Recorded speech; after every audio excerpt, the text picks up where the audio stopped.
Warahmatullahi wabarakatuh. Alhamdulillahirrahmanirrahim. Allahumma sholli ala sayyidina Muhammad wa ala alihi wa sahbihi ajma'in. Baik teman-teman sekalian, hari ini saya nggak tahu diminta untuk melanjutkan dari Pak Haji Endang ya. Udah 2 pertemuan katanya ya? Katu. Ya Ustaz, 2 ini ya? pertemuan Ketiga. Terus saya mengikut aja maunya gimana, mau langsung lompat, mau langsung dari awal ya kita ikut aja ya. Jadi nggak usah terlalu tegang, santai. Oke, bukan ustadz saya sebenarnya nih, cuma pakai peci aja ya. Basicnya justru bahasa Inggris saya ya. Jadi kalau ngajar tuh saya ngajar di Pasca. Ya saya ngajar Pasca di di MM ya. Hari ini diminta untuk membantu beliau, yang mudah-mudahan teman-teman ini bisa join. Dan tentunya ini kan lanjutin, saya nggak akan mereview program, tapi yang saya tahu biasanya udah dibagi kelompok ya. Tuh Kang Salman, udah dibagi kelompok ya? 3 Ustaz. Hah? Belum Ustaz. Oh belum? Kemarin teknis perkuliahannya masih satu arah, Ustaz, lebih banyak ya ceramah gitu. Kita belum ada momen untuk buat kelompok. Oke, berarti belum bikin kelompok ya? Di kultum, saya bahasanya tuh kultum lah bahasanya, biar sesuai dengan PAI, yang namanya kultum SDM. Oke, jadi ada 12 kelompok tuh, Zahratul. I already send you the files or groups, okay? And you must share to your friends. For example, here, how many persons? This is 18 persons, ya. Berapa orang? How many students are there? I think 23, Ustaz. 23. 23. Tapi yang attend less than 20 here, yes. ya. I will give you screenshot, ya. So yang attend I will screenshot. Jadi saya nggak ngabsen, tapi saya screenshot. Terserah saya mau screenshot di menit keberapa, itu yang saya absen, ya. Kalau sering muncul mukanya itu nilainya bagus sama saya. Ya, oke. Dan iya, screenshot saya punya ini biasanya, Bang Screenshot namanya. Nah, itu kan ganteng Bang Ilyas tuh langsung. Ya. Nggak ngerti Ustaz. Ana la astati an natakallam bil lughatil injiliziyah. La ba'asa. Ana la astati al lughatil arabiyyah. Ana Ustaz al lughatil injiliziyah. Nahnu fi kulliyati tarbiyah. Tarbiyatul Islamiyah. Aduh, luar biasa. Saya diajak ngomong bahasa Arab, keder saya ini. Oke. Nah, jadi nanti harus bisa bahasa Inggris juga, ya. Inggris kan bahasa internasional. Apa-apa, saya rasa pun bisa, cuman pada pasif aja kan ya. Oke, saya lanjut saja.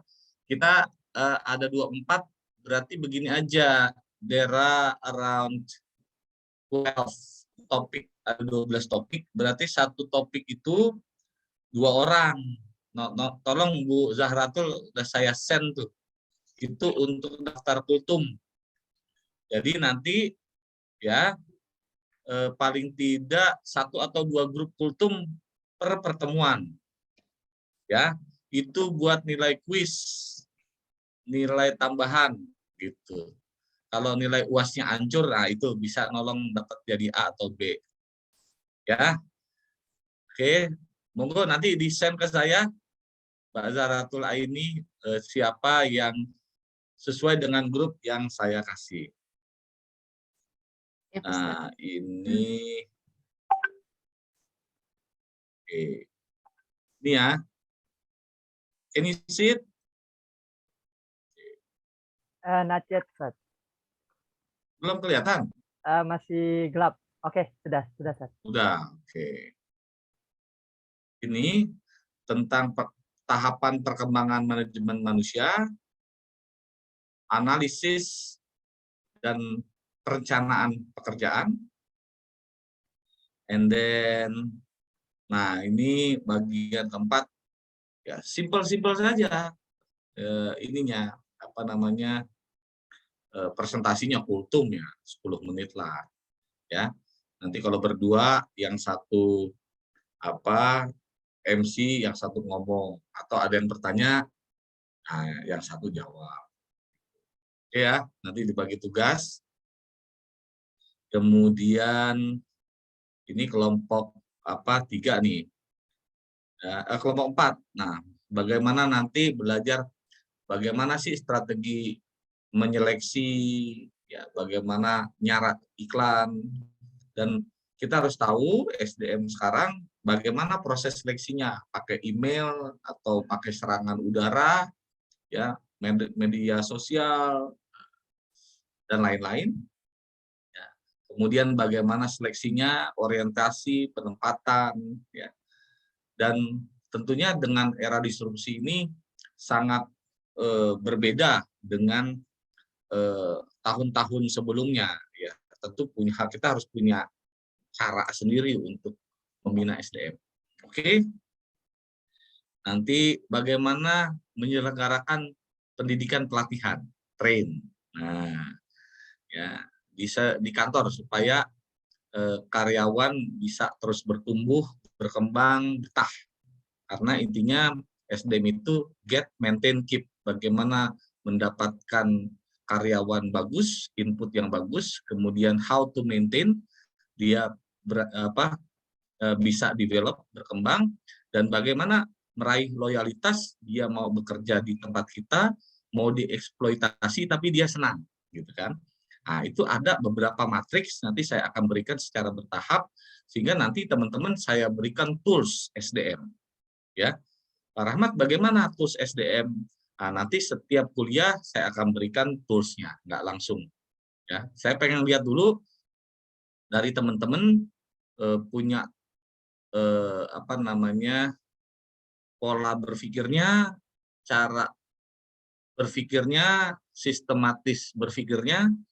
Nah, saya tinggal menambahkan sehingga kuliah kita nggak satu arah, kuliah kita nggak begitu-begitu aja, gitu ya. Dan Anda boleh tampil, ya. Saya melengkapi. Ini menarik juga nanti tentang perencanaan karir. Nah, nanti kenapa karir itu dibutuhkan di perusahaan, ya? Apakah manusia hanya butuh uang saja? Ternyata enggak. Nah, saya banyak buku-buku bagus sebenarnya, ya, buat teman-teman yang suka dengan manajemen SDM, ya. Bagaimana menciptakan atau meng-create karir di tempat kerja sehingga orang mau termotivasi untuk meraih karir tersebut.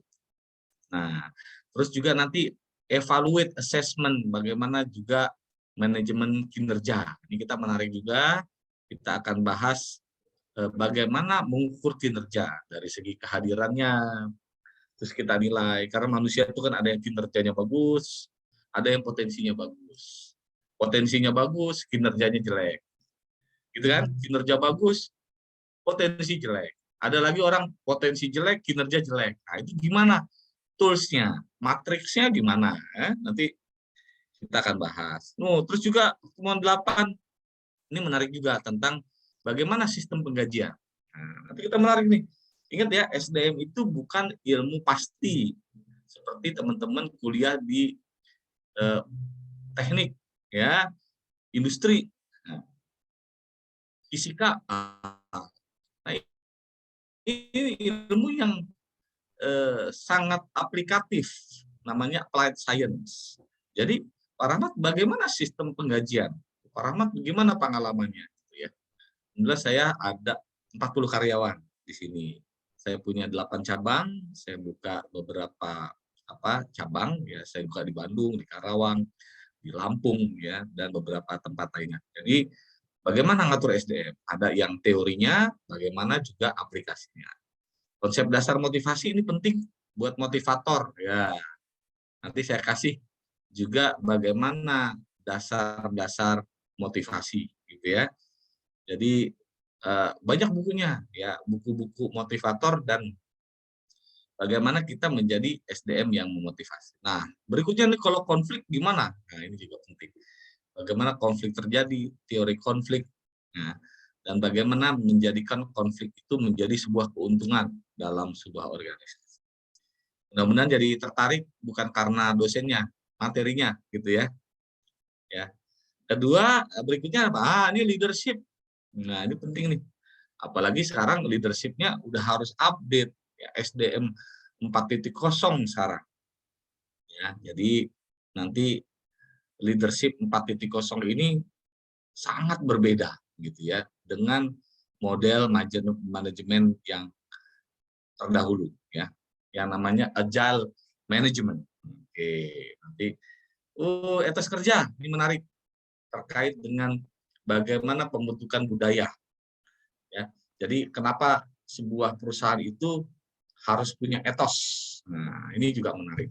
Dan sebenarnya nanti ketika kuliah ini cuma keyword-keyword aja sebenarnya. Nanti ketika kuliah ya jangan terlalu kaku-kaku banget ya. Kita bisa diskusi, kita bisa dialog sehingga harapannya ada yang namanya semacam critical thinking ya. Jadi teman-teman akan bisa berpikir kritis. Sebentar, saya stop sharing dulu. Pikir kritis, ya, kemudian boleh berpendapat, ya, sehingga nanti kuliahnya bisa santai. Karena nanti ini masuk Sya'ban, Ramadan, nah, kita tuh biasanya kuliahnya pas mendekati azan maghrib, ya. Jadi energi harus benar-benar energi di ujung tuh, ya. Apalagi jadwal nyari gorengan, ya, nyari ngabuburit, tahu tuh godaannya udah pengen stop aja kuliah itu. Tapi juga ini bisa jadi pengantar azan maghrib yang baik karena ini menuntut ilmu. Kedua mungkin ini sih tergantung mahasiswanya juga, asik-asik nggak kan gitu, ya kan? Saya belum kenal nih. Asik-asik itu artinya apa? Saya tuh bukan sumber ilmu, saya cuma fasilitator saja. Jadi ilmu itu didapat justru dengan berdialog. Kalau sumber ilmu kan Anda bisa googling, bisa download. Ngapain saya ngasih SDM adalah nggak perlu. Nah, Anda bisa sumber ilmu sudah ada, tapi bagaimana menjadi ilmu itu dibahas menjadi suatu yang kritikal. Nah, orang bilang hot order thinking skill. You are able to evaluate, you are able to analyze, you are able to create something new which can be applied in your own institution. Gitu. Oke, itu pengantar dari saya. Monggo kalau ada yang mau komentar, bertanya, saya persilakan. Monggo. Nanya Ustadz, Yes. itu dari tadi kan yang ditayangkan pembahasannya cukup banyak, apa semuanya harus dibahas seperti itu Ustadz? Dibahas dengan simpel aja Bang Naga. Ya. Simpel dengan bahasa yang ringan. Gitu. Saya tahu S1 tidak terlalu dalam, tapi paling enggak terminologi tentang SDM, ya, bahasan-bahasan itu akan mengerucutkan kita bahwa manajemen SDM itu sesuatu yang sebenarnya sistematis. Saya yakin ilmu ini udah pada tahu semua. Saya sudah tahu menerapkan ini. Oh, teorinya ini gitu aja gitu. Makanya nanti menariknya di lapangan. Pak, nggak begitu Pak, di lapangan begini. Nah, kita sebenarnya tinggal mengaca atau mirroring, merefleksikan antara di lapangan dan secara teori. Jadi orang kuliah Naga bedanya gini, kalau orang nggak kuliah, dia akan menggunakan perasaan Naga. Perasaan saya, pengalaman saya enggak, tapi nggak ada asas teori. Nah, orang kuliah itu teori itu kan sesuatu yang eksperimen yang dilakukan dan itu benar sehingga muncul sebuah teori, gitu loh. Nah, maka dikuatkan. Nanti bikin skripsi kan juga gitu, ya. Pengantar, teori, metodologi penelitian, kemudian pembahasan, analisis, kesimpulan, saran, kan begitu. Nah, kita ketika kita kuliah, bagaimana kita menyambung sebuah teori itu menjadi sebuah rangkaian ilmiah yang bisa kita terapkan dalam kehidupan. Itu Bang Naga, ya. Kalau kurang dalam kan masih ada S2, lanjut tenang aja. Makasih Ustadz. Monggo, ada lagi. Ustadz, nanya Ustadz, Yes. gini, kalau secara teori sama praktek kan beda tuh ya Ustadz ya, selama ini gitu kan. Ya. Teorinya udah bagus banget, udah dipahami, tapi pada saat kita terjadi konflik di dalam manajemen SDM tersebut gitu kan, kadang-kadang kita review kembali salahnya di mana, apa di mana. Kadang-kadang kita nggak ketemu tuh titik temunya tuh. Nah itu solusi, apakah contohnya sama teman aja, teman kerja gitu kan, dari segi otak emang beda gitu kan Ustaz. Nah, kadang-kadang kalau dianya sedang emosian gitu, sedang marah-marah, kadang-kadang kita berpikir kalau dilanjutkan juga kita terbawa nih gitu kan.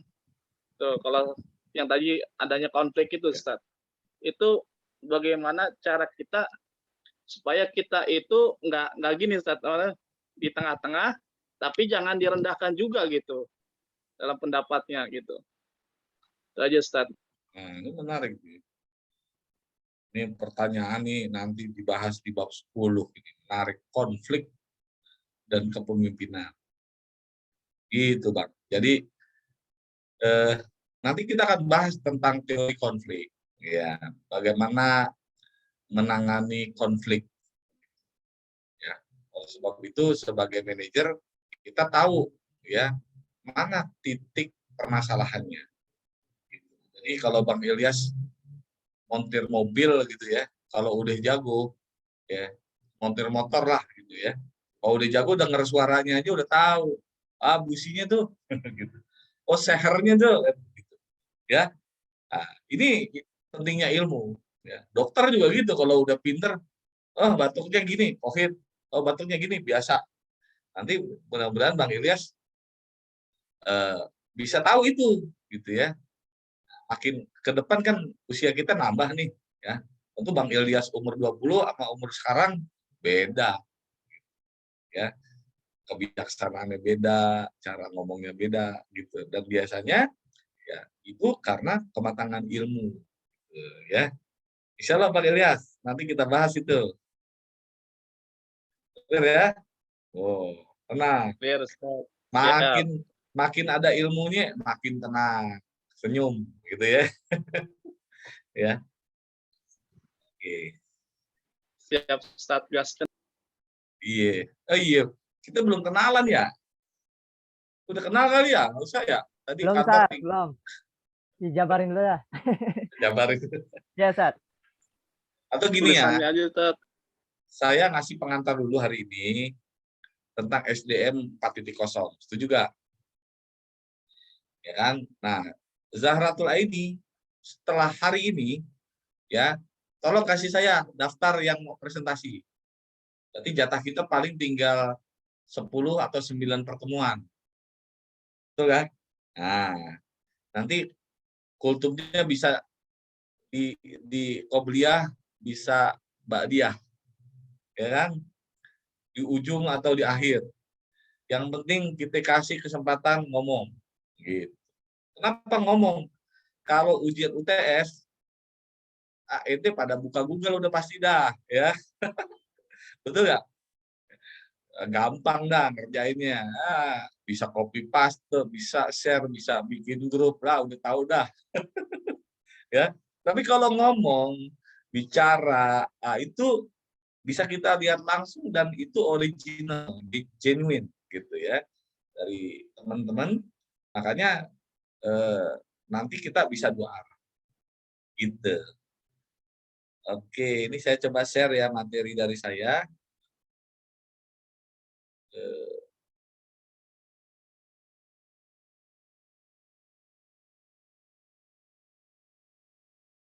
Ini bentar aja.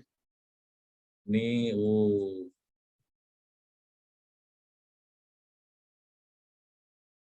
Nah, Human Resources Management. Oke? Kelihatan kah? Ya, Mana terlihat. kelihatan? Terlihat. Ya, udah. Lihat ya. Saya juga belum biasa nih, laptopnya baru ini. Jadi belum beli kamera, belum apa. Mohon maaf nih. Ya, oke. Oke, now nama Rahmat Hidayat. Saya Bu ini orang hutan kayu, saya orang Mangga gitu. Dulu SMP saya di depan UIJ. Itu SMP 7 tuh SMP saya tuh. Tahu kan? Iya. Di Jalan Mangga, Ustadz. Iya, ada orang Gang Mangga, mari. Saya tetangganya. Kemuning, Ustadz. Oh, Kemuning. Deket mana ya, Najah? Abarkah? Al-Mubarok, depan musola. Oh, di Depan gangnya. Oh, di Al-Mubarok.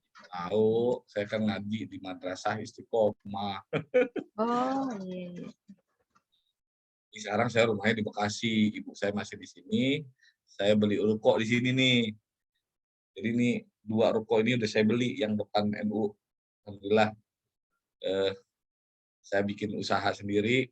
Nah, tadi saya beli ruko di Balai Pustaka dekat TikTok. Nah, tapi cakapan ini kayaknya di sini lebih strategis ya. Di ke UIJ jalan kaki saya. Jadi saya dosen tetap sekarang di UIJ. Alasannya adalah dekat, kalau dipanggil rektor saya langsung jalan. Gitu, ya. Dan jadi saya dosen tetap di UIJ. Saya nyebutnya UI Kampus J, ya kan gitu. Keren kan? UI Kampus D. Nah, ya. Oke. Jadi yang Mangga aja orang hutan, ibu saya masih di sini, jadi saya bisa tengok ibu saya kapan aja. Kan enak. Oke, Rahmat Hidayat, saya dokter bidang pendidikan. Nah, ini PAI nih. Ya, kalau bahasanya tuh dokter ilmu tarbiyah. Ya, saya dokter ilmu tarbiyah. Tapi S1, S2 saya di bidang manajemen. Oke. Ada Pak Naga sama saya, tuan siapa ya? Tuan Saya saya kayaknya. 76, Ustaz. Wah, berarti lebih tua Pak Naga ini. Beda setahun Pak Naga. Saya pikir nih, saya sama Pak Naga kayak seumur nih. Kayaknya udah kuliah berapa kali nih? Apa belum lulus Pak Naga nih? Baru kali ini kuliah, Ustaz. Harus lulus lah. Kita seangkatan, ya kan? Saya udah 4 anaknya. Istri masih 1, Pak Salman. Ya.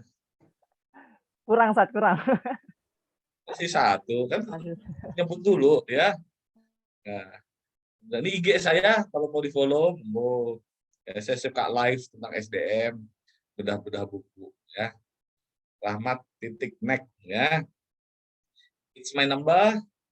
Biasanya Pak, kalau mahasiswa tuh nyari saya kalau lagi nyari TOEFL. Pak, butuh TOEFL Pak buat PNS. Pak, butuh TOEFL buat Sherdos. Pak, butuh TOEFL buat beasiswa. Pasti ke saya. Karena edisi ini saya ini sudah ditunjuk dari ITS, Educational Testing Services, New Jersey, Amerika, untuk TOEFL ITP resmi dari Amerika. Dan saya juga ditunjuk sebagai IELTS Center untuk Eropa dan Australia. Jadi untuk kerja di luar negeri segala macam butuh license. Dan saya sekarang sudah ditunjuk sebagai LSP, sertifikasi profesi untuk bahasa Inggris se-Indonesia. Ya. Jadi pasti ntar UIJ nanti language center-nya juga di sini. Pak Rektor sudah bilang, udah Pak Rahmat aja urusan bahasa Inggris gitu ya. Jadi monggo yang mau datang ke kantor, kunjungi nationalenglishcenter.com ya. Memang sekarang belum butuh, kalau butuh biasanya pas mau ujian. Baik teman-teman sekalian, kalau saya baru certified growth mindset coach ya dari Singapura, Creativity Innovation Tony Buzan, dan Mind Map Buzan Leader dari UK. Jadi teman-teman ini kenalannya mudah-mudahan Kalau pengalaman, saya pernah jadi guru PPL di Jerman, Certified TOEFL Teaching English as Foreign Language from Perth, NCT, Western Australia. Jadi saya nggak bisa bahasa Arab, maaf ya. Jadi ngomong Inggris oke lah, gitu ya. Ini kerjaan saya atur waktu banget ini, ngatur gini-ginian. Jadi saya masih aktif nih, dosen tetap pasca sarjana. Ini 2011 foto waktu saya beli gedung ini, Bu. Ya, alhamdulillah satu ruko sudah di appraisal 6,7 miliar. Mudah-mudahan ini bisa berkembang dan bagaimana juga ngatur SDM. Jadi ngatur SDM, ngatur keuangan itu jadi bagian penting. Nanti kita share bareng ya, bagaimana berbisnis juga. Dan alhamdulillah jadi Dewan UMKM. Tanggal 23 saya diundang oleh UMKM DKI untuk ngasih training tentang inovasi. Kalau besok saya ngisi growth mindset di Universitas Majalengka online. Saya share deh kalau mau ikut ya. Baik teman-teman, ini perkenalan kita. Ada yang mau nanya? Monggo.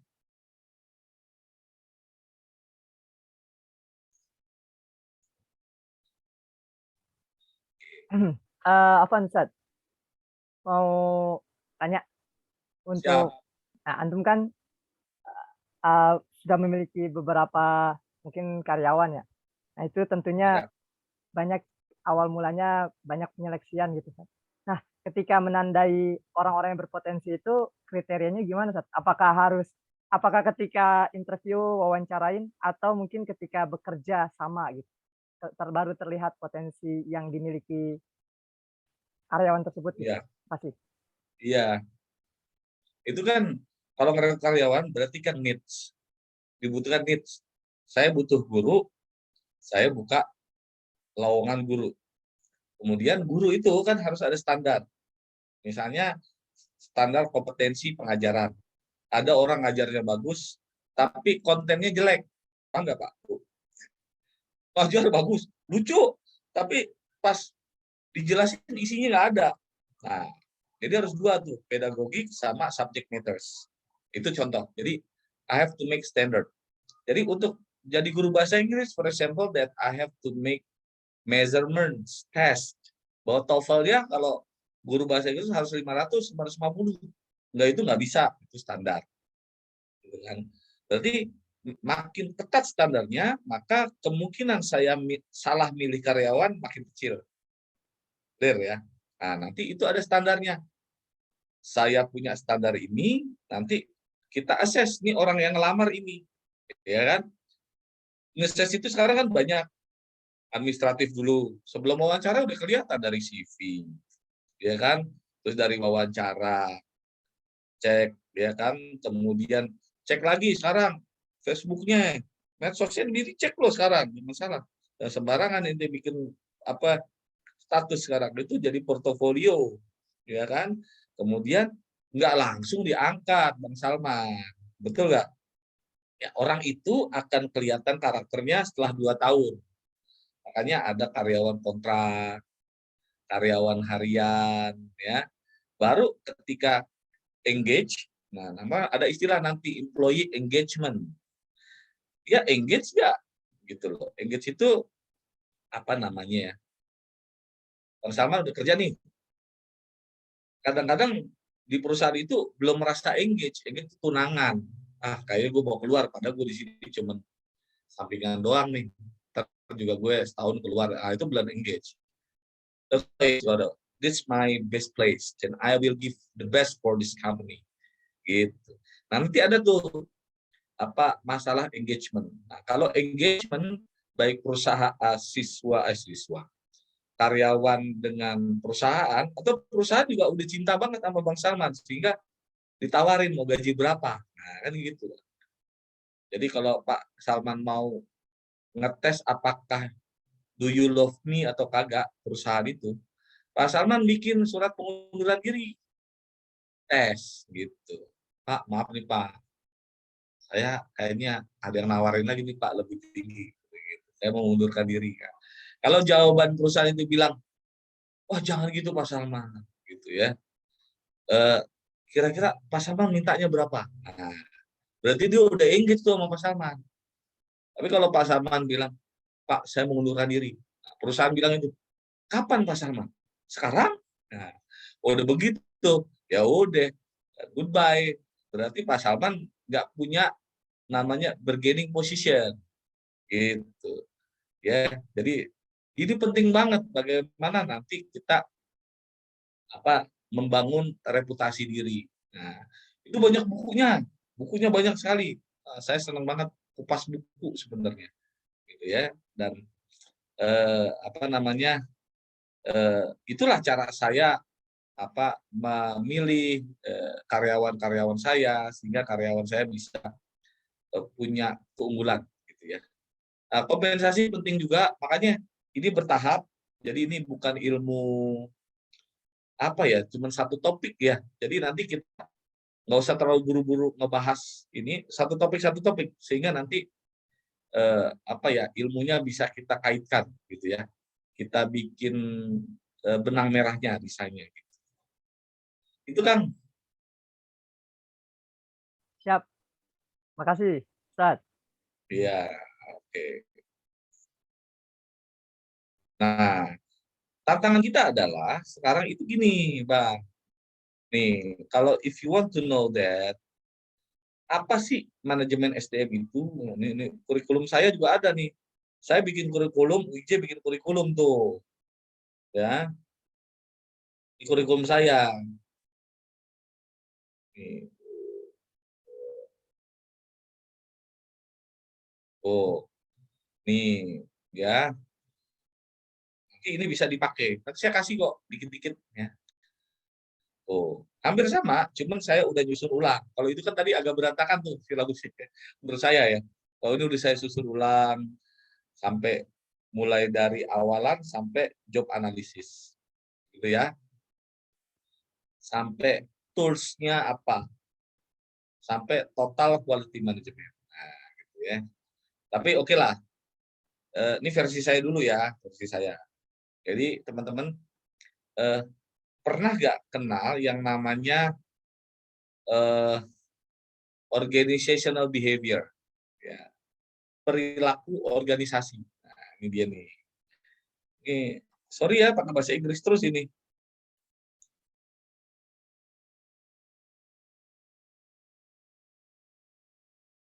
Nih, jadi ini organizational behavior, ya. Jadi letak human resources management di sini. Ini ilmu mikro. Paham nggak? Jadi manajemen itu ilmu mikro. Perusahaan di dalam perusahaan. Jadi manajemen umum ada manajemen marketing, manajemen resiko. Ini manajemen SDM mikro. Oke? Jadi jangan melebar-lebar. Tapi hampir di seluruh strategi bisnis, human resources itu menepati aspek paling dasar, paling penting, paling esensial. Tuh. Ya. Makronya organizational development. Pengembangan organisasi. Develop. Bagaimana organisasi itu develop, berkembang. Teorinya ini harus kuat. Teori OB namanya, bukan office boy. Organization behavior. Nah, nanti memang ilmunya SDM, psikologi. Nanti kita ajarin bagaimana teori-teori psikologi, Ivan Pavlov, Maslow, Herzberg, Murray teorinya, ya, teori intrinsik, ekstrinsik, itu harus kuat teorinya. Jadi belajar psikologi, iya, tarbiyah tuh belajar psikologi. Ilmu pendidikan tuh psikologi. Makanya menarik apa di dalam manajemen SDM? Dia ngomongin orang. Orang itu makhluk yang kompleks. Orang itu makhluk yang unik bahwa manusia itu nggak bisa ketika Pak Salman bikin sekolah yang penting gaji doang. Nggak salah. Gitu. Nah, manusia kompleks, lain dengan binatang, kan kasih makan, oke, gitu kan. Tidak, manusia itu butuh security, butuh aktualisasi diri. Jadi untuk mendrive orang itu beda dengan mendrive binatang. Orang pun beda, yang teredukasi atau tidak. Orang yang S1 semua karyawannya beda dengan kita menginstruksikan kuli bangunan, kan gitu ya, yang pola pikirnya sangat simple dan operasional sekali. Nah, jadi teman-teman sekalian, inilah antara kerangka applied, ini yang saya bilang applied science. Jadi human resources itu adalah ilmu aplikasi, gitu. Nggak ada teori baku. Anda bikin teori, boleh. Saya kan dosen, cuma ngalahin aja.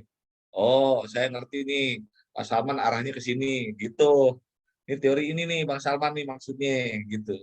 Nah, jadi bedanya ada orang kuliah Bang, you are able to clusterize. Ya, Anda bisa mengcluster ini ke sini, ini ke sini, gitu. Makanya nanti kalau Anda jadi manajer, ada manajer 2 miliar gajinya. Ya. Ada tuh teman saya kalau lagi reuni Bang Naga, wah, itu gajinya gede-gede Pak Naga. Ya, teman saya tuh bisa 200 juta gajinya. Pada nggak percaya. Itu masih dikejar-kejar sama headhunter. Wih, gue ditawarin gaji 300, gue keluar aja. Itu keren banget. Tapi memang kenapa orang itu dikejar? Karena ada isinya. Gitu. Makanya ya, duit itu ngikutin. Betul deh. Ya, jadi kadang-kadang kita ngejar duit nggak dapat gitu ya. Kalau kita investasi otak, ini dikejar duit gitu. Mudah-mudahan ya kita dikejar duit gitu ya. Ya, tapi dengan ilmu insya Allah ya. Ustaz Salman ya, man aroda dunia fa'alaihi bil. Gitu. Emang benar ternyata kayak gitu ya. Mudah-mudahan kita bisa pelajari ini. Oke, change. Ini yang mau saya garis bawahi, that we have been frozen for a long time. Banyak perusahaan itu kaku untuk jangka waktu yang lama. Frozen for how long? SDM-nya begitu aja. Ya. Kalau ketua yayasan nggak meninggal, ya udah. Ada yang udah meninggal, diterusin sama anaknya. Frozen juga. Ya. Kebijakan begitu-begitu aja. Ya kan, ada perubahan, ada COVID-19, ada perubahan harus IT, dia begitu aja.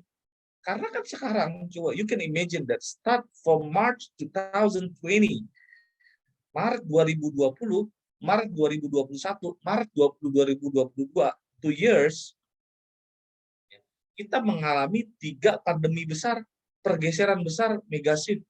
Ente pada nggak sadar aja, ya kan? Pada tumbang itu bisnis. Sekolah pada kosong, bahkan banyak sekolah banyak sarang laba-labanya. Betul kan? Orang baru buka PTM, COVID lagi. Baru buka, senang, euforia, PPKM. Tahu-tahu ada lagi COVID. Dan ini akan jadi permanen, teman-teman sekalian.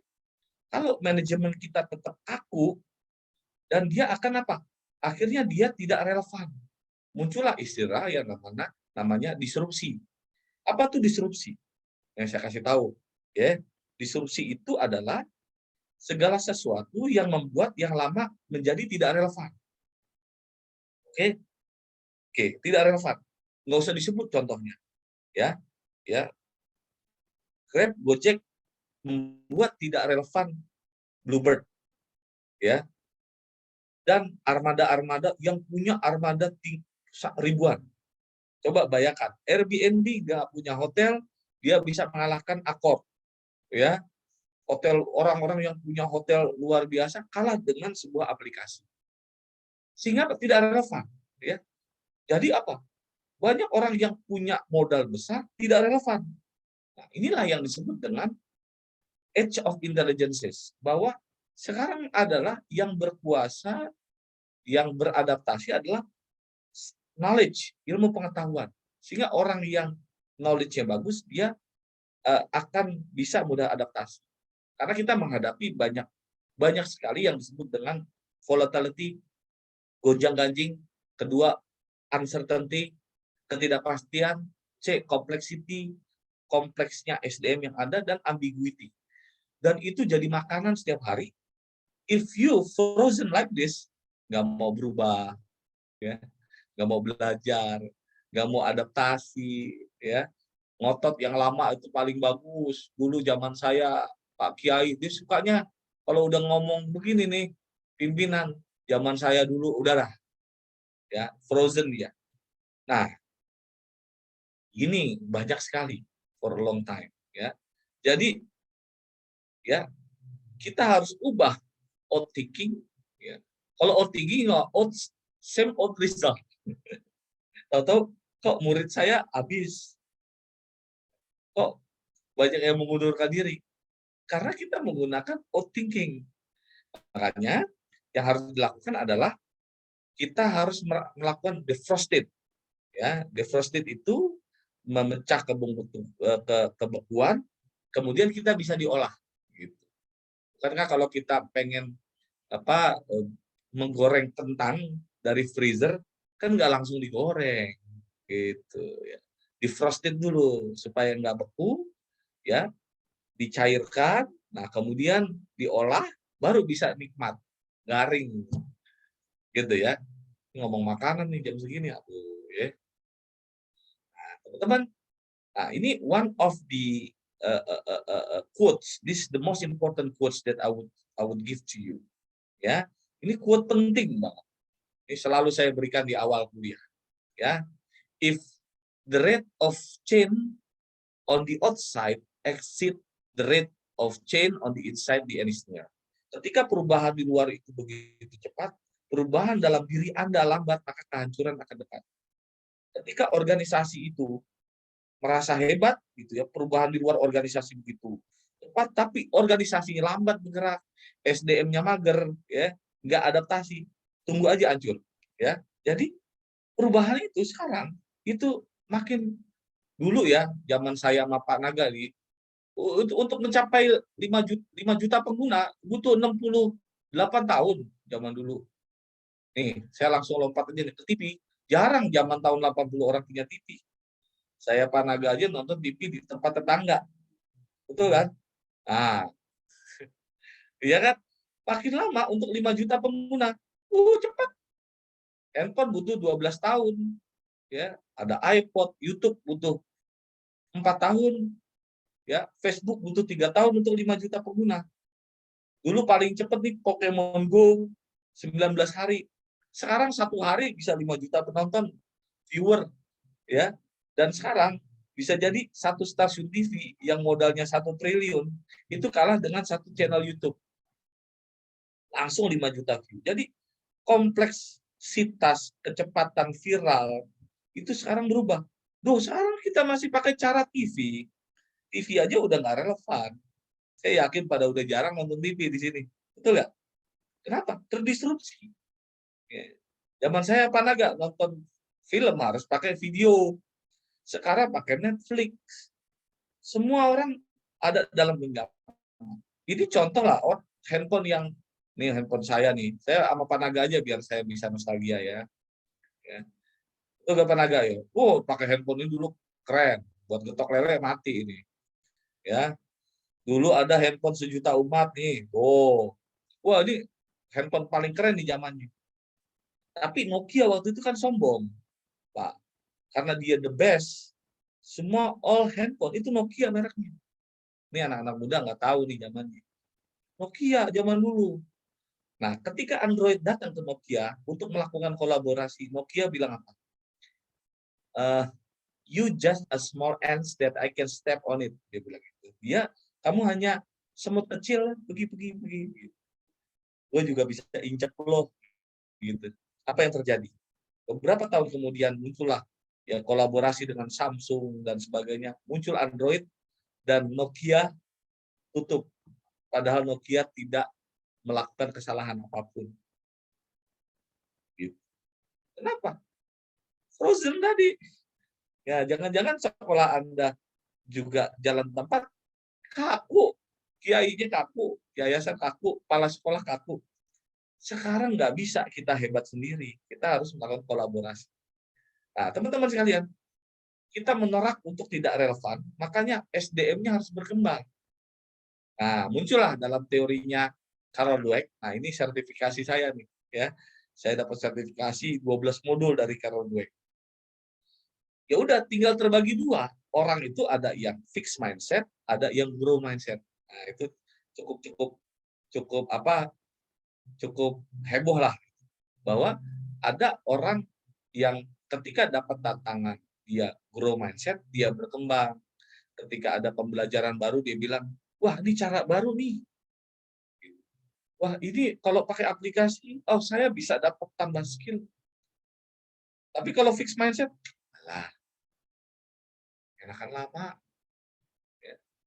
Gue gini-gini doang juga aman. Yang penting kan gajian. Aduh, cara enakan yang lama. Akhirnya apa? Ya, yang fixed mindset, constraint. Jadi kalau ada perubahan, dia ngelihatnya negatifnya, susahnya. Tapi yang grow mindset, ya, dia apa? Berkembangnya, opportunity-nya. Nah, teman-teman sekalian, ini ngadepin kayak begini gimana? Makanya saya mungkin agak sedikit berbeda. Ini pengantar aja dari kuliah. Nanti kita tanya jawab ya. Nah, kalau landasan Qur'annya ini surat Al-Mulk ayat 2. Allazi khalaqal mauta wal hayata liyabluwakum ayyukum ahsanu amal. Nah, kita sesungguhnya Allah dialah yang menciptakan mati dan yang hidup. Supaya dia menguji kamu siapa di antara kamu yang paling baik amalnya. The best amal. Ya. The best eksekusinya. Bukan teori, eksekusi, ya. Eksekusi yang dikuatkan oleh potensi. Kenapa? Untuk menyiapkan kita, untuk supaya apa? Ketika kita mati, insya Allah ini jadi amal ibadah yang sangat penting buat kita. Baik, teman-teman sekalian, nah ini yang saya bilang, inilah yang disebut dengan, ini masuknya sini Bang, wow, zona intelijensia. Jadi dulu, ya, yang namanya yang mahal itu aset, kontrakan. Kalau zaman Panaga, hebat orang kaya punya kontrakan. Sekarang, Mbak, ada aset digital. Ya. Nah, Mbak Fitri nih kalau IG-nya bisa 1M, 3M, Mbak Fitri ya, bisa dijual nggak IG-nya? Langsung, wow, keren. Ya bisa sombong. Kalau dulu kan, kalau mau sombong, mobil gue bagus, rumah gue bagus gitu kan. Sekarang, berapa IG lo? Kan gitu. Ya. Kenapa? Itulah intelijensia. Ya, wah, ini orang punya personal branding, nggak dilihat rumahnya. Jangan-jangan Anda buka kantornya orang nggak pernah ngelongok, nggak pernah lihat. Kenapa? Karena kita ngelihat ini, bahwa sekarang aspek intelijensia. Nah, intelijensia itu manusia. Nah, Anda harus kupas. Ternyata manusia itu kompleks. Ini baru kita bahas otak. Ya, otak manusia. Ya, berapa? 100 miliar sel saraf. Beratnya 1,2 kilo otak kita. Tapi bagaimana menyambungkan sinap, ya, akson, ya, di dalam otak kita sehingga apa? Kita memiliki sebuah karya. Karena nanti yang kuat ini bukan lagi orang yang hanya memiliki modal besar. Ya, makanya Jeff Bezos bilang begini. I'm not afraid with my competitors. Saya nggak takut dengan competitors. Yang saya takut adalah oleh seorang anak muda yang tiba-tiba membuat bisnis saya tidak relevan. Oh, ya. Jadi jangan macam-macam nih dengan anak-anak muda di sini, ya. Di kosan, ya, santai, ya, rekeningnya bisa double digit, ya. Baju biasa saja. Tapi ini nih masalahnya ininya isinya apa enggak? Ya, kalau ente kerjanya cuma scrolling Instagram doang, nggak create something, you get nothing. Tapi ketika Anda produktif, create, nah inilah zona intelijensis. Nah, teman-teman sekalian, nah ini yang saya bilang disrupsi model. Ya, coba, dulu orang punya hotel, dia membangun hotel, harus punya hotel. Harus ada kolam renang, kan begitu? Ya. Sekarang, Airbnb, Oyo, nggak punya hotel, ya, tapi dia nomor 1 di Google. Ya kan?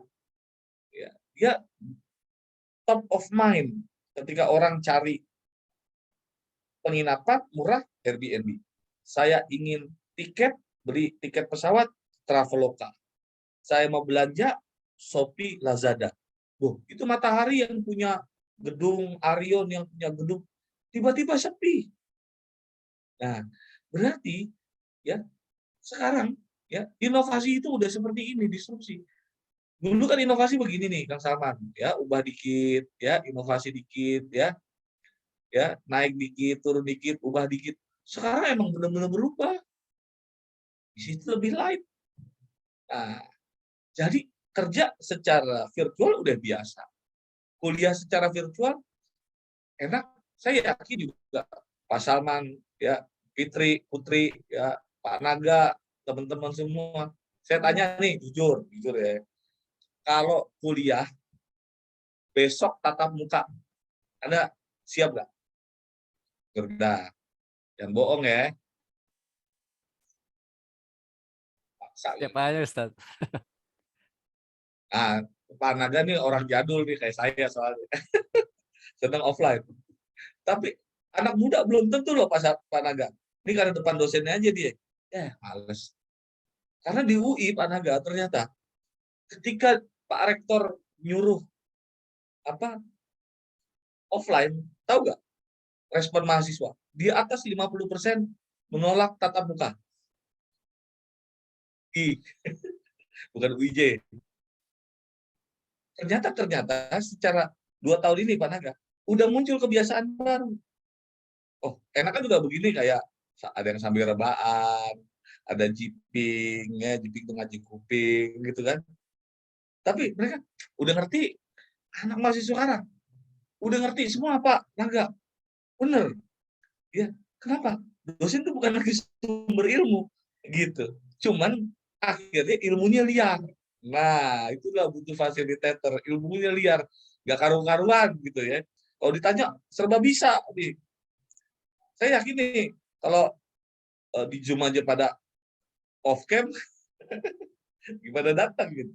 Mungkin benar ada yang suka, ada yang enggak. Tapi harus diakui Pak Naga, ini udah jadi kebiasaan. Ya. Sekarang ojek pangkalan udah nggak ada. Udah kebiasaan mencet.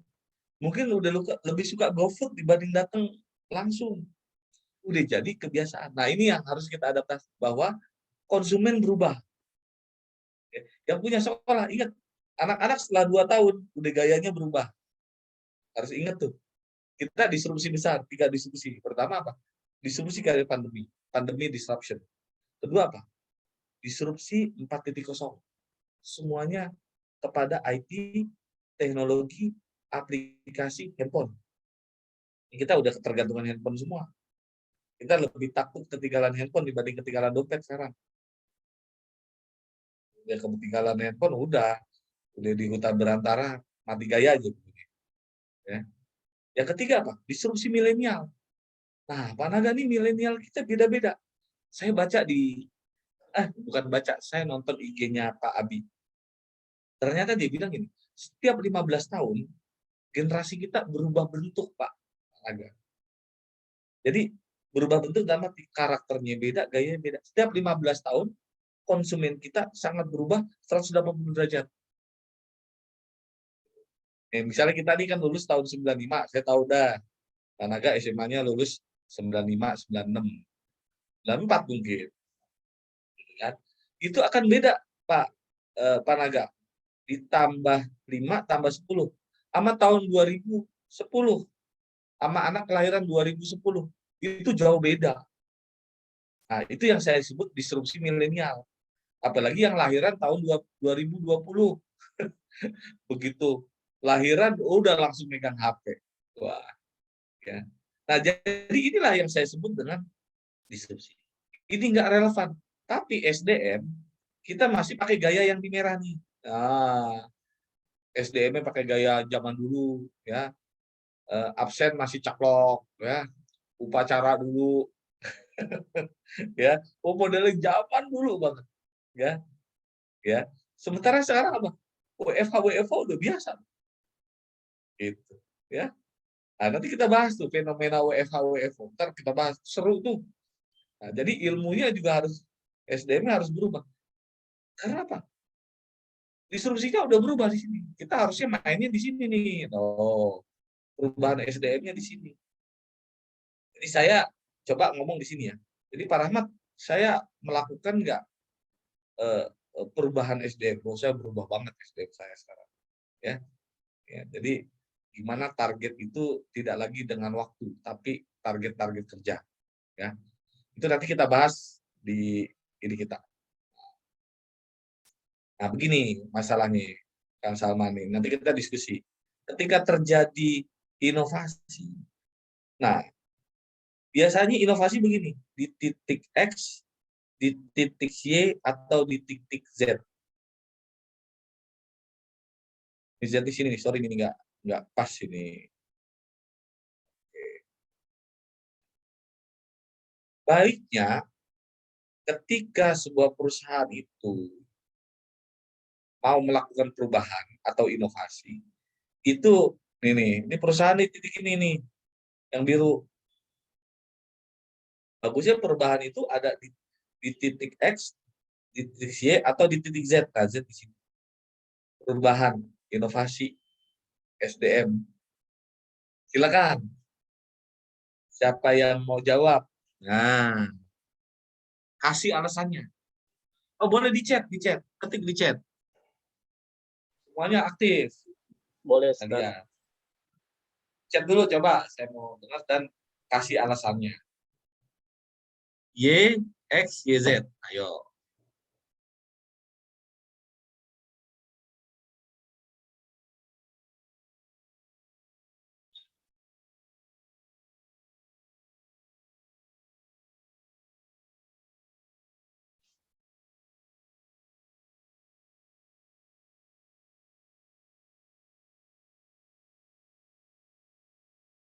Coba diketik. Saya kasih waktu 1 menit. Nah, saya nambah kopi dulu sebentar.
Ayo, monggo. Siapa yang mau komen?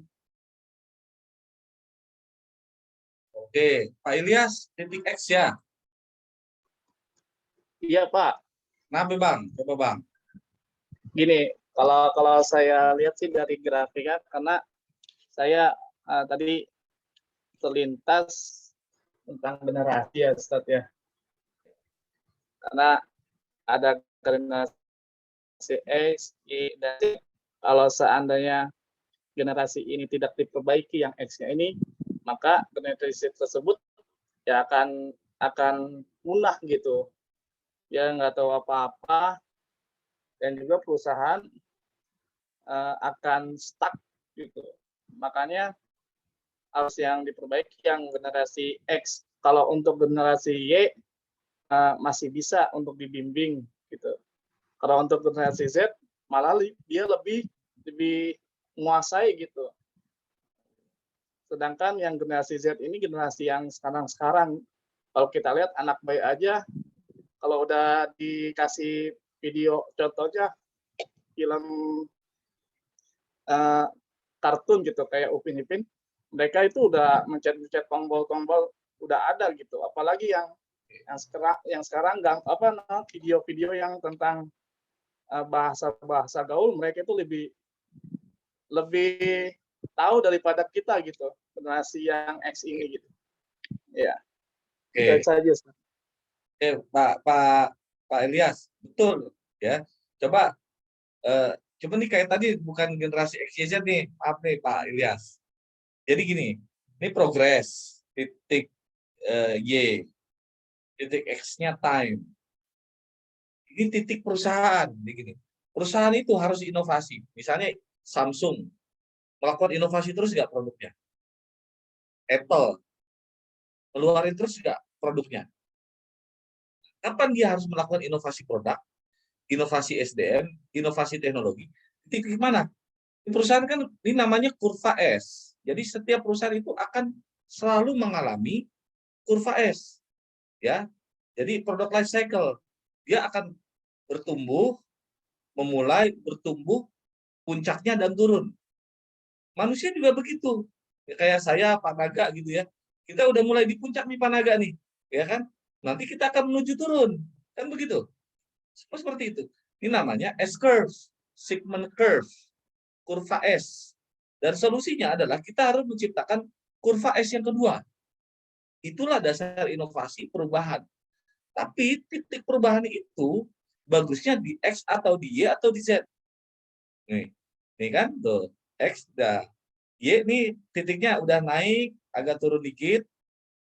Z itu udah turun. Di mana perubahan dan inovasi itu baiknya dilakukan? Gitu loh maksudnya. Tapi udah clear, bagus juga. Analisis psikologisnya bagus. Silakan. Ada lagi? Tetap. Kalau setelah diterangkan gini kayaknya bagusnya di Y ya Pak ya. Nah, gimana? Jadi pas lagi turun ya di sini. Kang Salman ya? Iya. Jadi menurut Kang Salman, pas lagi naik, turun, baru kita lakukan perubahan. Zeng, gitu ya. Pak Salman ya? Bukan saya, Sat, bukan. Pak Naga. Pak Naga, oh iya maaf Pak Naga. Pak Naga ya? Jadi dia begitu udah turun pendapatan, kalau sekolah tuh sudah turun SDM-nya, baru cus. Begitu Pak Naga, betul?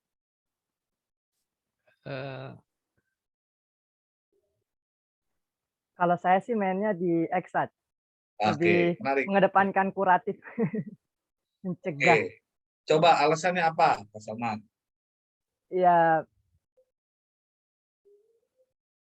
untuk alasan utamanya ya lebih ini aja, maksudnya tidak menunggu dari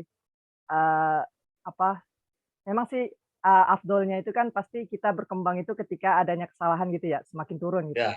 Tapi akan lebih bagus lagi kita bisa langsung melihat kondisi lapangan gitu. Jadi opportunity-nya itu langsung kita catch, kita ambil gitu, sehingga yang tadinya udah bagus terus kita tingkatkan lebih bagus gitu. Nggak harus menunggu jatuh dulu. Pak Salman di bidang pendidikan nggak bisnisnya, kerjanya? Saya di bidang pendidikan, Sat. Madrasah, SMP, SMA? Madrasah, ibtidaiyah. Ibtidaiyah. Ya. Nah, ini betul. Ini Pak Salman. Berarti kan kalau sekolah, ini kan Pak Tarbiyah nih ya. Indikatornya kan siswa menurun. Begitu Pak Salman. Atau siswa naik. Orang berbondong-bondong datang ke madrasah Pak Salman, gitu kan. Kadang-kadang kan gini ya Pak Salman. Benar Pak Naga bilang, kebanyakan memang di titik Y Pak Naga. Ini pas udah siswa turun, pada kemana nih? Siswa kok pindah ke madrasah sebelah, gitu kan. Ya, baru di sini panik manajemen. Wah, jangan-jangan gurunya, bagaimana fasilitasnya, jangan-jangan kurikulumnya, gitu. Baru panik nih. Udah kita inovasi. Wah, baru pelatihan guru, betulin WC, laboratorium tercantik gitu. Betul ya? Baru panik nih. Yang repot Pak Salman, Pak Naga ini ya, teman-teman semua yang hadir, ini udah turun, dia nggak sadar Pak Salman. Tahu-tahu siswa udah turun, terima ajaran baru yang daftar 10. Tuh, kalau udah 10 Pak Salman, aduh, gaji gurunya dari mana? Coba bayangin. Ya, bisa bertahan 6 tahun, kayaknya udah tinggal mati suri aja udah. Ada pengarepin pemerintah mau udah jangan diharap, udah kan begitu. Ya, betul nggak Pak? Di sini akhirnya ya kualitas menurun, nggak ada biaya karena kan darah organisasi itu uang. Mau sekolah ya, mau rumah sakit, bisnis Pak. Ujung-ujungnya duit, betul nggak Pak? Kalau nggak ada organisasi yang bisa menolong, funding yang bisa menolong itu. Baik, saya lanjut nih. Benar. Jadi perubahan inovasi itu justru ketika kita siswa lagi banyak-banyaknya, Pak, Bapak Ibu sekalian, ya. Orang tua lagi trust, lagi tinggi-tinggi, nama kita lagi bagus, di situ siapin inovasi. Itu yang dilakukan Samsung. Samsung itu udah nyiapin 10-12 inovasi ke depan, ya, sebelum kurva turun. Dia turun keluarin Samsung A. Oppo juga gitu, F4, F5, F7, F9, F12, udah. Padahal inovasinya beti-beti, tahu gak beti? Beda tipis, ya tambah kamera depan, tambah teknologi A, tambah teknologi B, inovasi. SDM juga, training A, training B, dirancang. Masalahnya apa? Kita nggak bisa memforecasting masa depan, sehingga SDM tidak disesuaikan dengan kondisi yang baru. Frozen yang saya bilang. Nah, sehingga dia akan mengalami kurva ini. Ketika kurva ini terjadi, maka banyak sekali perusahaan yang mengalami kepunahan. Gitu. Ya, ini kurva universal. Hidup kita juga begitu sama kan, Bapak Ibu sekalian. Kita kalau nggak mau belajar, nggak mau beradaptasi, punah. Jangankan teman-teman ya, saya pun walaupun saya S3 gitu, itu ilmu S3 saya lulus S3 2016, itu nggak relevan Bu sekarang, udah nggak kepake. Kalau saya nggak banyak belajar, saya juga nggak relevan. Mungkin ngajar Anda ngantuk, apa-apa ngomong apa sih? Karena udah nggak relevan. I have to read the book. Jadi kalau Anda tiba-tiba, kok saya ngelamar kerjaan nggak laku ya? Kok penghasilan saya segini aja? Jangan-jangan Anda juga tidak melakukan inovasi terhadap diri Anda. Itu Pak, saya ngambil sertifikasi di Inggris, saya ngambil selama 2 tahun itu saya ikut sertifikasi banyak di Inggris. Kenapa? Lagi murah. Kan jarak jauh. Oh, Pak Rahmat dapat Certified Growth Mindset Coach, dapat dari Tony Buzan, dapat dari Chris Griffith. Itu saya kejar, Pak. Kalau enggak relevan. Mungkin ngomongnya itu lagi, pakai teori lama. Jadi, orang saja bisa nggak relevan, apalagi institusi. Nah, cuman bedanya kalau orang kan sadar sendiri, saya sadar selesai. Tapi organisasi ini kan konflik. Sekolah aja ada yayasan, pembina aja berantem melulu. Ketua pembina berantem, ya kan? Ketua yayasan, kepala sekolah marahan. Ya, gimana ini? Perubahan terjadi. Organisasi agile muncul. Ya, sekolah-sekolah baru muncul dengan inovasi A, itu nggak relevan. Terus bingung, nyalahin kompetitors. Padahal dia sendiri frozen, nggak mau berubah. Dan muncullah kayak design thinking. Design thinking kan ilmu baru. Bahwa sekarang seluruh bisnis harus adaptasi dengan desain pikiran orang. Design thinking adalah ditemukan oleh Jack Knapp, ya, sama si Redsky. Itu bukunya bagus. We are able to predict apa keinginan orang. Bahwa sekolah juga harus punya value proposisi. Dengan apa? Kita bisa menerjemahkan apa pikiran orang dengan metodologi empathize. Nah, nanti ini saya kalau ngomong ini bisa 2 hari. Empathize itu apa? Sekarang kita membuat sebuah bisnis berbasis empathize. Jadi kalau kita pengen mendapatkan sebuah value tambahan sebuah sekolah, apakah produk yang kita kita ciptakan, SDM yang kita create menjawab kebutuhan konsumen atau kan? Menjawab rasa sakit konsumen atau kan? Paham nggak maksudnya? Ini metodologinya kalau dulu kan dari metodologi itu tergantung pemilik. Saya pengen bikin kafe seperti ini, saya bikin restoran kayak gini, terserah pemilik. Tapi sekarang nggak bisa. Ente bikin sekolah, maunya ketua yayasan nggak bisa. Kita harus create. Kursus saya harus seperti apa, sekolah saya seperti apa, based on research gitu loh, empathize. Nah, Gojek itu kan dari rasa sakit orang, gimana orang itu sakitnya menunggu tukang ojek, ketika datang ditembak harganya, betul nggak? Ataupun jalan ke pangkalan ojek dulu, ya, udah gitu ditembak lagi harganya, bisa nggak? Kalau saya pencet-pencet, ojeknya datang, harganya udah jelas. Ketika itu muncul, pangkalan ojek relevan hilang, pangkalan ojek pengkolan hilang, paham ya? Oh bisa nggak ya? Saya pesen makanan tinggal pencet datang. Bisa jadi ini juga impian para milenial yang ada di sini. Bisa nggak ya gue kuliah sambil rebahan? Bisa sekarang. Ya kan? Ya kan? Itu kan menjawab. Tapi ilmunya sampai. Pak Rahmat tetap ngasih materi sama. Ketika saya di sini atau di UIJ, pesan yang saya sampaikan sama. Bisa sambil rebahan. Ini kan mimpi-mimpi Anda. Dulu beli tiket Pak Naga, wah harus jalan dulu. Yang sekarang mencet udah dapet.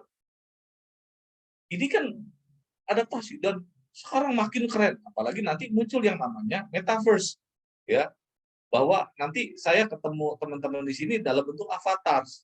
Nah, kemudian saya bisa ketemu di Australia, bisa ketemu dalam bentuk metaverse.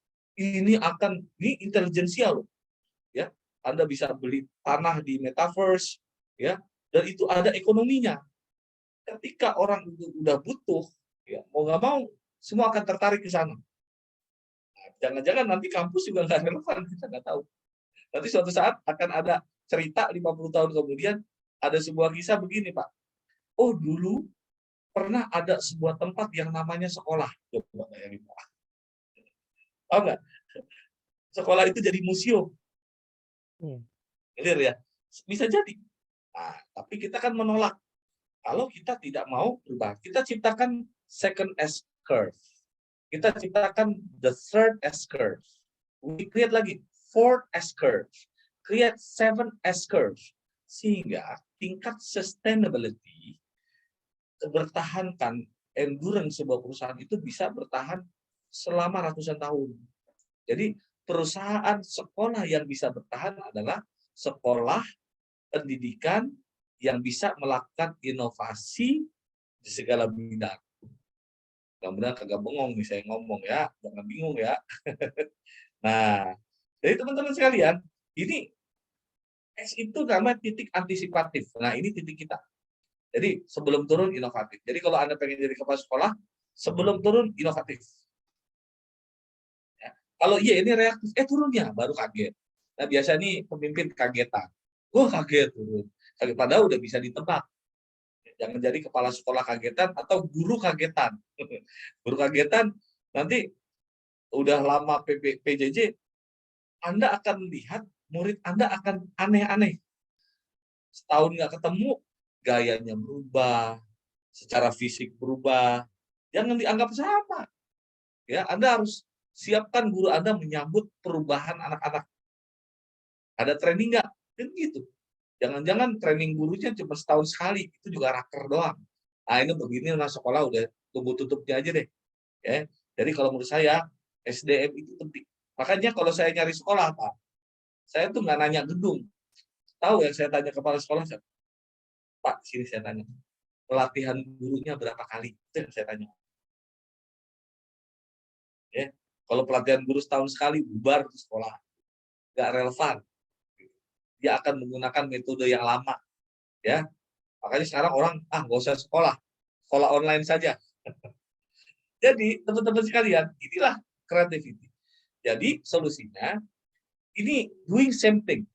Perusahaan atau SDM, dia iterasi, melakukan sesuatu yang sama. Atau, doing new thing. Nah, ini creativity. Menciptakan sesuatu yang baru. Sekolah gaya yang baru, pengajaran yang baru, SDM yang baru. baru yang nanti innovation. Innovation apa? Ketika orang-orang melakukan hal yang lama, kita sudah ada sesuatu yang baru. Dan kita bisa ramalkan. Kalau perlu, sekolah kita, pendidikan kita, itu one step or two step ahead. Apa? SDM. Makanya nanti SDM itu jadi penting. Mau inovasi kayak gimana, SDM-nya bisa nggak? Bisa jadi nanti Bapak yang kepala sekolah di sini, inovasi, SDM-nya kagak ngangkat. Kenapa? Banyak yang fixed mindset. Gitu. Ya fixed mindset itu ya tadi. Ketika ada perubahan, udah masuk angin terus dah. Alasan, bahkan dia bikin grup. Ya, kita harus reformasi, kita turunkan Pak Salman dari kepala sekolah. Kenapa? Nyusahin aja. Gitu. Nah, ini penting sekali. Nah, ini yang saya sebut VUCA. Anda lagi ngadepin ini nih. Ini mau berubah SDM. Karena kita lagi gini. Volatility F. U-nya uncertainty. C-nya complexity. A-nya ambiguity. Ini konsumen kita begini sekarang. Siswa kita juga begini. Oh, sekarang luar biasa. Makanya yang diajarkan ini 21st century skill. 4C. Catat nih, ya. Critical thinking, communication, collaboration, creativity. Nah, jadi nanti kurikulumnya harus 4C. Nah, untuk mempersiapkan apa? Sosial 5.0. Apa tuh? Kombinasi antara teknologi dan dengan dunia nyata. Dan ini pencetusnya Jepang. Bagaimana mereka bisa beradaptasi dengan teknologi. Karena kenapa? Kebanyakan orang Jepang adalah generasi tua. Ya, dia harus beradaptasi dengan teknologi. Nih, ini yang saya bilang. Anda akan menghadapi SDM. Ketika ada perubahan, constraint. No. Dia akan cenderung comfort zone.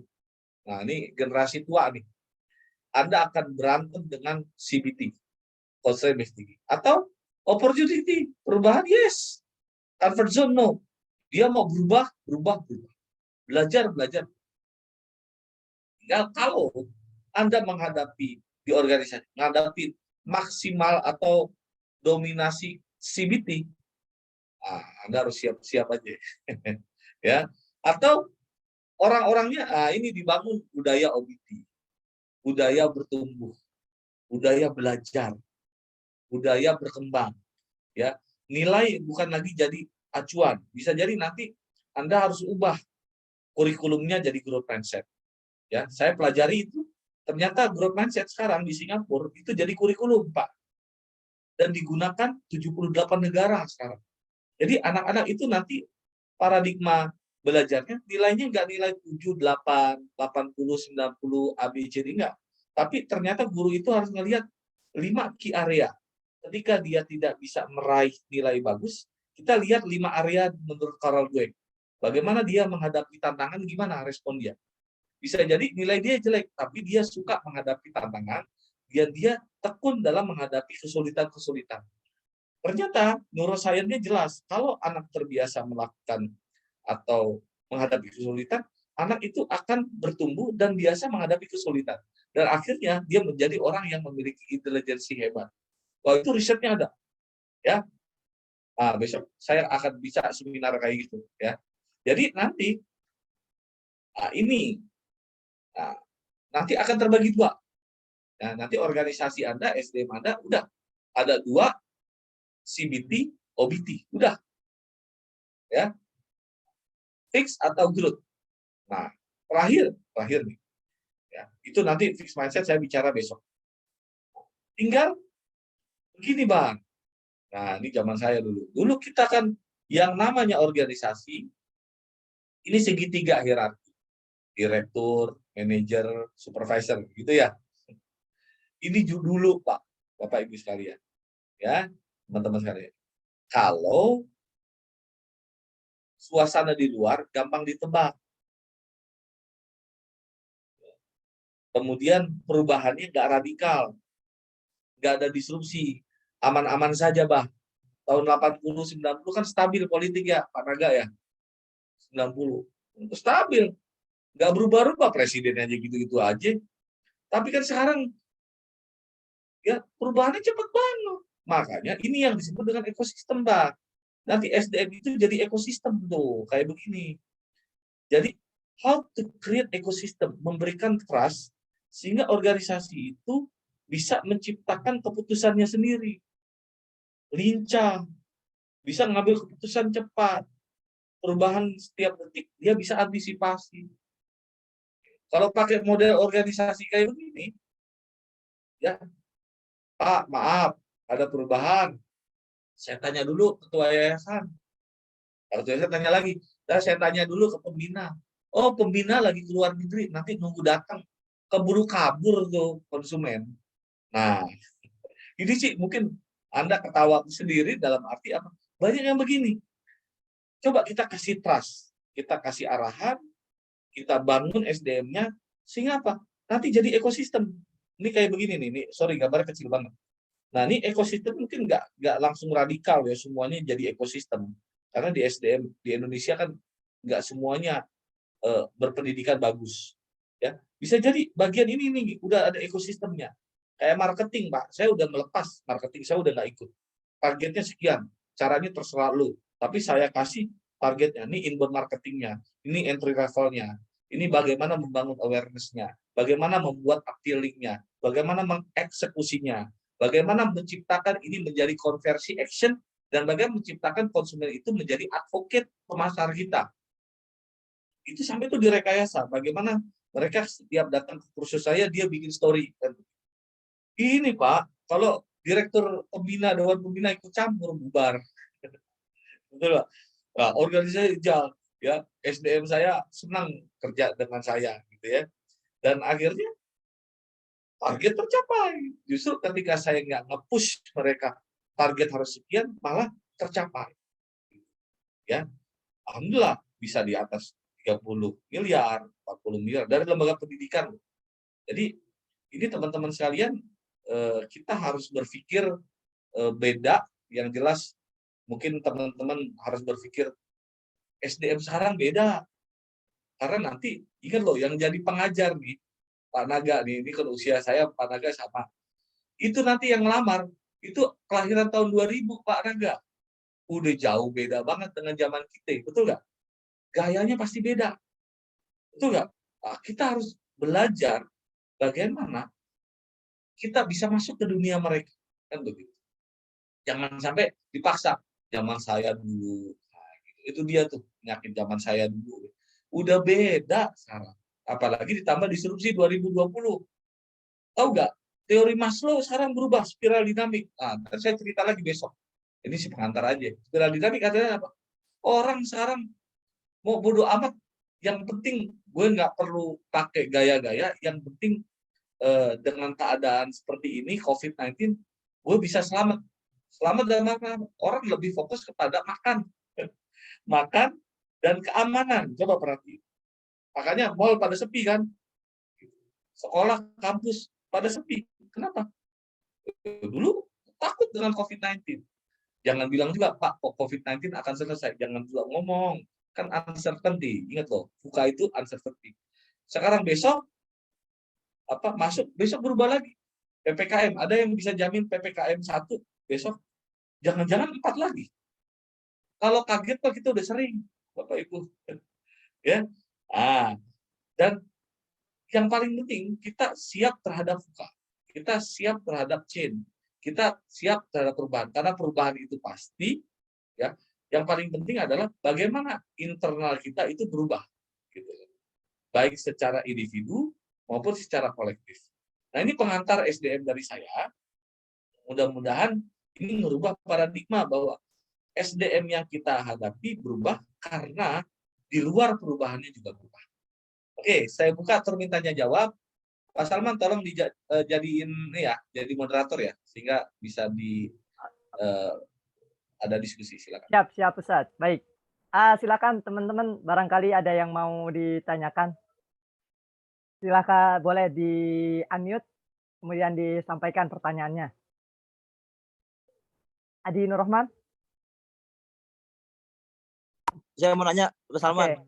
Siap. Cuman 2 menit lagi Mas Salman, saya lagi nyusun kata-kata dulu. Santai aja Bang Adi. Sat, boleh antum di unmute dulu Sat, maaf. Ya, oke. Udah silakan nanya. Ada lagi? Lagi saya screenshot nih. Lagi saya foto. Nongol. Ya, ini absen saya begini.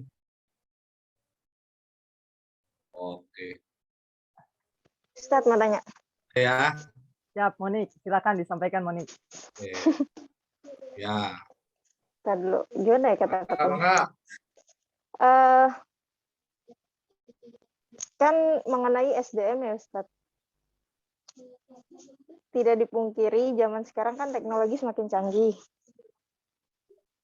Dan banyak peran-peran manusia itu digantikan oleh teknologi itu sendiri. Karena kemajuan dari teknologinya. Nah, bagaimana sebagai manusia ini agar kita bisa bersaing dengan teknologi itu sendiri dan juga bisa bersaing dengan perubahan-perubahan yang ada gitu. Terkadang juga kan perubahan itu menyebabkan banyak sedikit konflik lah. Nggak gampang seperti membalikan tangan lah ke perubahan itu kan. Pasti ada penyesuaian dulu gitu Ustaz. Nah itu seperti apa? Kemudian terkadang juga negara itu melakukan perubahan untuk bisa jauh lebih baik, tapi tidak memberikan solusi kepada SDM-nya gitu. Itu bagaimana Ustaz? Pertanyaan beruntun Terima ya, kasih. Monik. Oke. Ya, Man, nanya Man. Gimana, Ustaz? Dibuka masih? Oke, silakan. Adi. Gini ya, kita kan sebagai kaum milenial ya, asik. Nah, banyak dari kita orang kan dengan giroh-giroh atau motivasi-motivasi yang disampaikan oleh para dosen atau para mentor dan lain sebagainya untuk kita melakukan perkembangan sumber daya manusia dengan buka lapangan kerja, usaha dan lain sebagainya. Nah, itu kadang bagi kita orang punya mindset gini, wah saya mau buka usaha, tapi laku gak ya? Wah saya mau buka usaha, bisa gak ya gitu? Kejual gak ya? Takut rugi apa gimana gitu. Oke, menanya juga kepada Ustadz yang udah berpengalaman gitu. Nah, bagaimana untuk menghilangkan mindset tersebut gitu? Terima kasih. Oke, makasih Saudara Adi Nur Rahman untuk pertanyaannya. Mungkin kita dijawab dulu, Ustadz, atau dari ya. atau Oke. dari teman-teman. Ada mau buka usaha nih, Pak Salman. biar lebih ini tuh Ustadz, fondasinya biar kuat gitu. Biar nggak gagal gimana caranya. Ya. Oke. Nih, Pak Adi dulu nih. Pak Adi, ente udah mulai bisnis belum Pak Adi? Udah. Saya sudah, alhamdulillah Pak. Saya buka sayur online Pak. Apa? Jualan apa? Saya sayur online Pak, jualan sayur, supplier sayuran, buah-buahan. Tapi secara online. Mentah. Iya mentah Pak, mentah. Wis. Boleh nih masuk ke hotel, restoran ini. Ya itu Pak, saya kan masukin kan ke restoran segala macam gitu. Wis. Karyawannya udah berapa Pak Adi? Karyawannya udah berapa? Bertahap, pelan-pelan. Ya makanya kan saya sebagai mahasiswa dari dosen saya ini, saya juga pengen lah seperti dosen saya Pak. Nih, sebentar lagi nih Crazy Rich nih, Adi nih. Amin. Deketin dari sekarang, Sat ya. Deketin dari sekarang, nanti susah. Jangan sampai crazy-nya doang, rich-nya enggak. Kita doain nih Adi sukses nih. Ya. Amin. Ini Pak Adi, bisnis itu mulai dari pasar dulu. Jadi pasar itu memunculkan cash flow. Jadi kalau Pak Adi dapat klien satu hotel, bagus, nambah lagi 3 hotel, 10 hotel, bentar lagi jadi crazy rich, percaya Mas saya. Ya. Menurut Peter Drucker, business only has 2 functions. The first, innovation. second marketing. Udah itu aja. Bisnis itu dua. Bukan saya ngomong, Bapak bisnis dunia. Peter Drucker, cari bukunya. Banyak buku beliau. Cuma dua bisnis itu. Marketing, inovasi. Nah, tadi saya ngomong apa? Inovasi. Ya, marketing, you have to learn. Ya. Nah, kalau saya ngomong, saya ngajar juga manajemen marketing soalnya. Ya, mau ke inbound, outbound, cuma nih masalahnya kan lagi SDM. Karena saya harus SDM. Ya. Tapi whatever, SDM-nya harus bisa dua itu. Nggak bisa inovasi, nggak bisa marketing, udah. Yang gampang ini kan karena tarbiyah ya. Saya ngomong sekolah aja deh. Ya, sekolah nggak ada marketing, nggak ada pemasukan, nggak ada murid, selesai. Ya kan? Bukankah sebuah toko itu ya tutup karena nggak ada pelanggan? Lihat aja kafe-kafe yang tutup. Karena apa? Nggak ada marketing kan, nggak ada masuk. Marketingnya nggak berhasil. Marketingnya semaunya dewe. Ya, dia nggak mau membuat sebuah marketing value yang sesuai dengan kebutuhan konsumen. Risetnya gagal bahwa produk yang diluncurkan nggak jawab kebutuhan konsumen. Betul nggak? Anda akan buru-buru download aplikasi karena Anda merasakan ada manfaatnya. Anda akan memfollow akun IG seseorang karena ada manfaatnya. Betul nggak? Ya, makanya ente ngupdate status ngapain? Status lagi makan, lagi jalan-jalan, sampai nanya, gitu kan? Sebelum update status pikirin apa manfaat status saya untuk orang lain, dan begitu. Ini untuk yang simpel loh. Nah, dari bisnis, produk kita menjawab permasalahan orang nggak? Nah, betul kan Pak?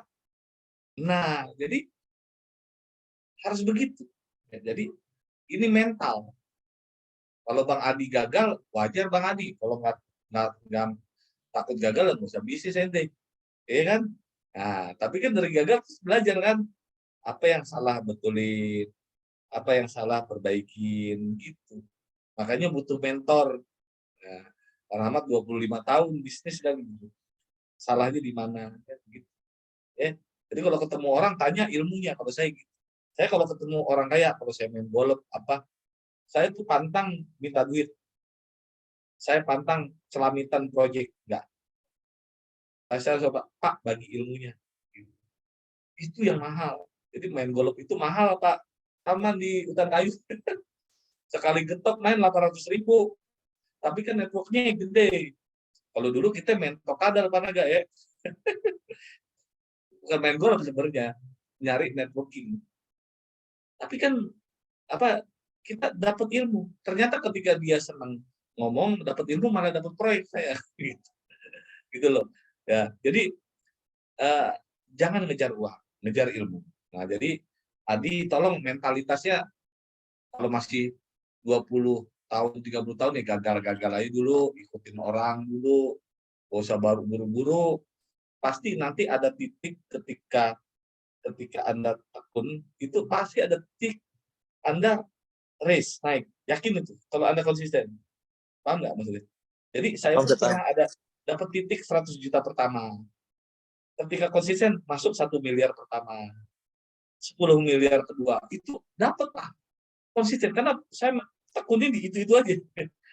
Ya, jangan jadi kutu loncat, besok bisnis online sayur, besok kelinci, besok dagang ular, ya. Ya, mendingan satu tapi omsetnya gede. Mau bisnis banyak apa omsetnya banyak? Tuh. Omsetnya kan? Jangan sampai palu gada. Adi mah bisnisnya besok dagang ini, besok dagang ini. Kan begitu. Itu gak Bang? Nah, iya. Konsisten di situ. Ya. Kita doain nih, besok tahun depan omset dia 100 juta. Amin. Amin. Ya. Saya doakan nanti kita yang penting jangan kelihatan kaya. Yang penting rekening kita double digit. Oke? Betul, Sat. Oke. Betul, Sat. Bener. Setuju. Ente pernah gak di rekening itu 1 M? Wah, itu enak banget. Walaupun kita pakai kaos oblong doang, ya itu enak banget. Ya, belum ngerasain ya? Kurang Bener. satu, Sat. Belum, Sat. Coba, tapi jangan langsung 1M. Target 100 juta pertama dulu. Oke. Saya emang nggak muluk-muluk. Ya. 10 juta pertama dulu deh. Ya, saya doain. Ya, apa target pasti nanti ada momentumnya. Gitu. Dan Iya, Ustaz. Anda itu brand. Ingat ya, Anda tuh brand. Misalnya, dipanggil Adi Nurrahman. Biarin disebut Adi Sayur. Ya. Biarin ini brand ente sayur. Jangan ganti-ganti, bro. Jadi orang butuh sayur ke ente. Iya. Oke, jangan besok jualan asuransi, besok jualan tim aja, ya. Ini mau nge-brand ini satu, menurut saya, ya. Jangan ketika Anda spesialis sayur, pokoknya kalau beli di Adi itu sayurnya bagus. Ya, Pak. Kalau saya kan Rahmat Nek, Pak. Teman saya yang udah 20 tahun juga nelfon saya kalau lagi butuh TOEFL, Pak. Rahmat Nek, oh udah biarin aja. Padahal saya punya bisnis lain juga kan gitu. Iya. Tapi nggak apa-apa. Itu brand, ya. Jadi diri Adi itu aset, Iya. paham ya? Iya. Jadi nih dirinya Ayu tuh aset, Monica tuh aset. Itu nggak sadar aja, aset terbesar itu bukan modal, ingat ya. Diri Anda, oke? Dan modal terbesar bukan modal, bukan duit, salah. Ide. Bingung kan? Pak Rahmat bingung gitu. Coba lihat. Gojek itu asetnya apa? Motor kagak punya, mobil nggak punya, betul nggak? Tapi valuasinya di saham, ya. Lihat Bukalapak, IPO, mana produknya? Kan begitu ya. Nah, jadi sekarang jangan bangga punya tanah banyak. Ya, jadi ini yang mahal nih. Ya, ini mudah-mudahan udah mulai berubah nih saya provokasiin nih. Ya, karena bangga banget nih kalian punya mahasiswa hebat-hebat. Nah, jadi ini Monica Lewinsky, mana Monica nih? Monica Masih Monica Iya, hadir apa? Ustadz. Ini Monica tahun berapa? Ya, Jangan dijawab, Monik, jangan jawab. Jangan. Ntar banyak yang patah hati, Monica jangan jawab. oke Ustadz, siap. Pokoknya lulus 2023, ya. Amin. Pokoknya ikan bawal diasinin, bulan Cakep. Syawal dikawinin, insya Allah, ya. Ah, jangan dicatat, mau bercanda. Nih, Monica. Nah, ini SDM dan teknologi ini menarik. Ini, ya. Jangan sampai kita terimbas terhadap artificial intelligence. Skill kita digantikan oleh artificial intelligence, teknologi. Penjaga pintu tol kan hilang kan? Nanti tahun 2024 katanya akan ada kiamat ASTM, kiamat ASN. Ya. Aparatur sipil negara dihapus. Karena kenapa? Malah ngeribetin ada orang. Diganti itu. Lihat sekarang event, pajak, udah nggak pakai file, semuanya PTSP, udah teknologi. Berarti banyak orang nanti ASN itu digantikan. Yang nggak digantikan adalah orang yang bisa mengendalikan teknologi. Satu. Ya, ingat ya. Kalau Anda pengguna teknologi, nih misalnya ini kerjaannya IG, cuma nonton IG, scrolling doang. Nah, Anda konsumtif teknologi. Itu akan tergerus orang kayak gitu. Tapi kalau Anda create TikTok, menciptakan video, belajar Canva, update, dan Anda jadi pelaku teknologi, Anda adalah ciri-ciri orang yang menjadi subjek teknologi. Itu. Latihan dulu, makanya. Stop scrolling Instagram. Anda akan habis waktunya. Ya. Sekali scroll, terjerat Anda di situ, ketebak Anda udah ngeklik Korea, udah Korea pagi sampai sore, sholat juga lupa kan deh. Itu nomor satu. Nomor kedua, maaf kalau kesinggung ya. Yang kedua nih ada yang namanya teknologi itu ada yang tidak menyentuh sisi-sisi humanis manusia. Ya, banyak teknologi, bisa ngajar teknologi pakai ruang guru, tetap aja enak ketemu guru kan. Betul nggak? Anda kalau saya kasih video SDM, kalau ketemu langsung dengan Pak Rahmat walaupun dengan Zoom, kan beda kan? Betul nggak Pak? Karena ada sisi humanis, ada intonasi bicara, ada wajah saya, nah itu sisi humanis. Nah, bagaimana kita bisa menciptakan sebuah teknologi yang human centric? menyentuh perasaan, menyentuh ruh. Nanti kenapa? Nanti teknologi pun akan menimbulkan kegersangan jiwa, kegersangan ruh. Gitu. Nah, kita muncul di situ. Nah, jadi kita ciptakan yang human centric. Nanti misalnya kita punya sekolah, kita pakai sekolah virtual. Kenapa? Sekolah virtual kita ada human centric-nya, ya. Sebelum mulai mungkin disetelkan tilawah dulu, surat Ar-Rahman, surat Ad-Duha, kemudian masing-masing anak-anak disentuh hatinya, berdoa bersama. Oh, luar biasa. Itu kan banyak ditinggalkan di sisi teknologi. Nah, mudah-mudahan nih nanti SDM kita bisa melakukan inovasi yang bisa menyentuh titik human centric. Itu ada di buku Hermawan Kartajaya, Marketing 5.0. Itu saya baca, ternyata kelemahan dari teknologi adalah sisi human-nya. Gitu loh, Pak. Ya, jadi tetap aja yang namanya manusia ya manusia. Ya, pasti ada titiknya. Nah, pasti orang juga ngejemuluk lelah, betul nggak Pak, Ibu? Nah, bagaimana nanti ada titik human centric?